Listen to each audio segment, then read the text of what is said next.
নাম জড়িয়েছে একগুচ্ছ অভিনেতার সঙ্গে, বারবার প্রেমে পড়েছেন, কিন্তু সাত পাকে ঘোড়া আর হয়ে উঠল না।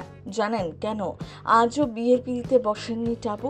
কোন অভিনেতা প্রেমে পাগল হয়ে নিয়েছিলেন এত বড় সিদ্ধান্ত? বহু পুরুষ হৃদয়তে ঝড় তোলেন অভিনেত্রী টাবু। আজও নায়িকার রূপলী পর্দায় উপস্থিতি দোলা দিয়ে যায় পুরুষ ভক্তদের মনে। ৮ থেকে ৮০ সকলেই তার জন্য পাগল। কিন্তু ব্যক্তিগত জীবনে ৫০ পেরিয়েও অভিনেত্রী সিঙ্গেল, বিয়েও করেননি অভিনেত্রী। বহুবার প্রেমের সম্পর্কে জড়ানোর পরেও কেন বিয়ের পিঁড়িতে বসলেন না এই নায়িকা? চলুন আজকের ভিডিওতে সেই গল্পটাই শুনে নেওয়া যাক। ৫০ পেরিয়েছে অনেক আগে, তার সমসাময়িকরা এখন সকলেই অভিনয় করা কমিয়ে দিয়েছেন, কিন্তু তিনি যেন নিজেকে প্রতিনিয়ত ভাঙছেন, গড়ছেন। কেরিয়ারের শুরু থেকেই কারোর সাথে প্রতিযোগিতায় নেই তিনি, তবে তার ছবি বাছাই যেন সকলের চেয়ে আলাদা করেছিল টাবুকে। চাঁদনি বার থেকে হায়দার সব ছবিতেই জাক ছিনিয়েছেন। কেরিয়ারে সফল, তবে তার ব্যক্তিগত জীবন নিয়ে কখনোই সেভাবে মুখ খোলেননি। এখনো কেন বিয়ে করলেন না টাবু?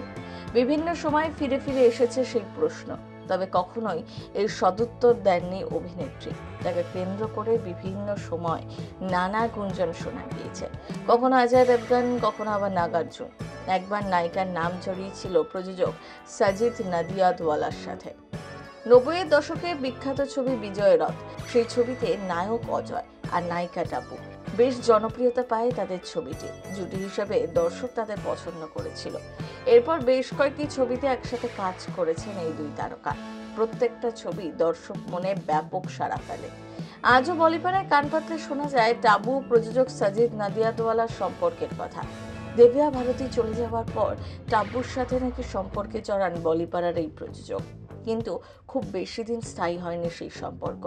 শোনা যায় দিব্যাকে ভুলতে পারছিলেন না সাজিদ, সেই কারণে এই সম্পর্ক ভেঙে যায়। তার ঠিক পরেই যে অভিনেতার সাথে টাবুর সম্পর্কের খবর সব থেকে বেশি শোনা যায়, তিনি হলেন নাগার্জুন। তার সাথে অভিনেত্রীর সম্পর্ক নিয়ে বেশ উত্তাল ছিল দক্ষিণ ইন্ডাস্ট্রি। শোনা যায় প্রায় ১০ বছরের বেশি সময় ধরে একে অপরের সাথে ছিলেন, তবে একটা দীর্ঘ সময় কেটে যাওয়ার পর টাবু বুঝতে পারেন নাগার্জুন তার স্ত্রীকে ছেড়ে নতুন কোনো স্থায়ী সম্পর্কে জড়াবেন না। সেই সম্পর্কও শেষ হয়ে যায়। কিন্তু এত সব গুঞ্জনের মাঝে ২০১৭ সালে টাব্বু এক সাক্ষাৎকারে তার অবিবাহিত থাকার কারণটা জানান। রসিকতা করে বলেন, আমি অজয়ের জন্য সিঙ্গেল। আমার সঙ্গে যে পুরুষকে কথা বলতে দেখা যেত তাকে মারার হুমকি দিয়ে রাখতো অজয়। প্রথম কলকাতা প্রোডাকশন।